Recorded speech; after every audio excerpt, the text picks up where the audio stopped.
Добро утро! Време е да видим финалния резултат. Въпросът е, ще имаме ли ефекта Dyson? Цък, цък.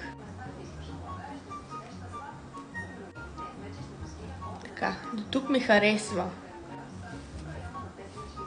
Добре, добре. Доволни сме.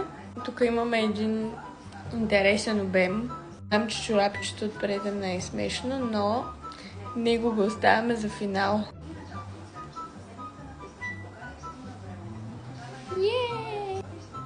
Да ни ги чорапчетата. Така. И сега финално. Знам, че всички чакате този момент.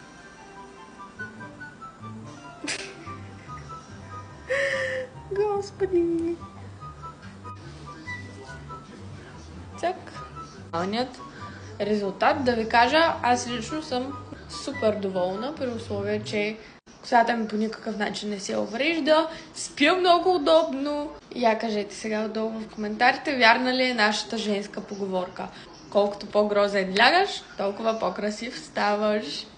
Да си спестя ли 1400 лева от Dyson? Има нещо даже от 80-те в тази прическа.